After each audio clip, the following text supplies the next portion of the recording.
నేటి పరిస్థితికి కేంద్ర కమిటీ వైఫల్యమే కారణం, సకాలంలో సరైన నిర్ణయాలు తీసుకోలేదు, గణపతి తిరుపతి ఎక్కడున్నారో తెలియదు, నేను లొంగిపోలేదు, పోలీసులు పట్టుకున్నారు, ఆంధ్రజ్యోతితో బడ్సే దేవా అంటూ చూస్తున్నాం. సో పోలీసులు పట్టుకున్నారట, లొంగిపోలేదట. సో నిజంగా గ్రేటే.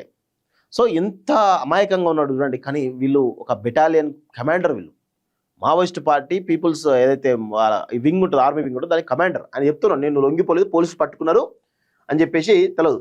సకాలంలో నేటి పరిస్థితికి కేంద్ర కమిటీ వైఫల్యం కారణం అంటూ చెప్తా ఉన్నాడు. ఒకసారి దీని గురించి చాలా డీటెయిల్గా మనం మాట్లాడేటువంటి ప్రయత్నం చేద్దాం. ఎందుకంటే బడ్సే దేవా చాలా కీలకమైనటువంటి మావోయిస్ట్ పార్టీ నాయకుడు.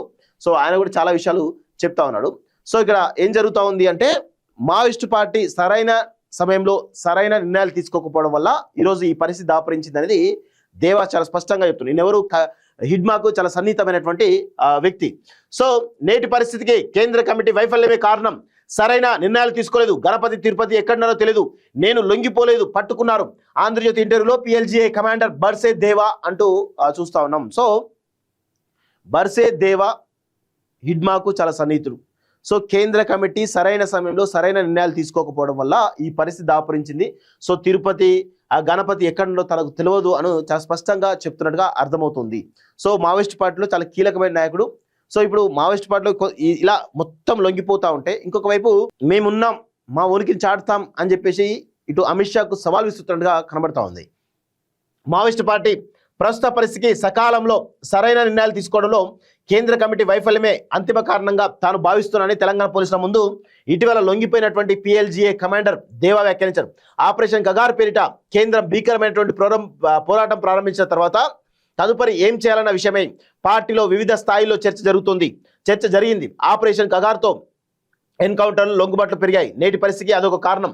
ఉద్యమాన్ని ముందుకు తీసుకొని వెళ్లడంతో పార్టీ కేంద్ర కమిటీ విఫలమైందని నేను భావిస్తున్నానని ఆయన చెప్పారు. ఇటీవల లొంగిపోయినటువంటి ఆయన ఏబిఎన్ ఆంధ్రజ్యోతికి ఇచ్చినటువంటి ఇంటర్వ్యూలో మావోయిస్ట్ పార్టీ కేంద్ర కమిటీ సభ్యులైనటువంటి గణపతి దేవ్జీ అలియాస్ తిరుపతిని తాని మధ్య కలవలేదని, వారు ఎక్కడ ఉన్నారో కూడా తనకు తెలియదని చెప్పారు.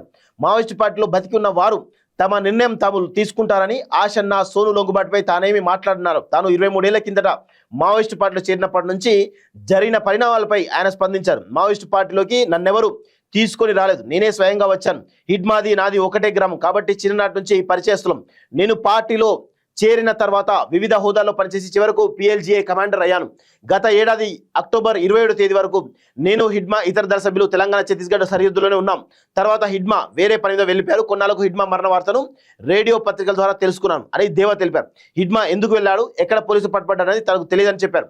నేను ఓ పని మీద వాహనంలో వెళ్తున్నప్పుడు పోలీసులు పట్టుకున్నారు. ఆ తర్వాత పరిస్థితులను పోలీసులు వివరించడంతో నేను మనసు మార్చుకొని లొంగిపోయాను అని వివరించారు. తన వద్ద ఉన్నటువంటి డైరీలో డంప్కు సంబంధించిన సమాచారం ఉందని, దాని ఆధారంగానే టవర్ తదితర ఆయుధాలను పోలీసు స్వాధీనం చేసుకున్నారని చెప్పారు. టవర్ ఆయుధాన్ని 2014లో పోలీసులపై జరిగిన దాడిలో తాము స్వాధీనం చేసుకున్నామని, హెలికాప్టర్ షాట్స్ తమ టెక్నికల్ టీం తయారు చేసిందని, వాటిని తాను ఎప్పుడు వాడలేదని స్పష్టం చేశారు. తన లొంగుబాటు గురించి పార్టీకి సమాచారం ఇవ్వలేకపోయానని అంగీకరించారంటూ చూస్తాను.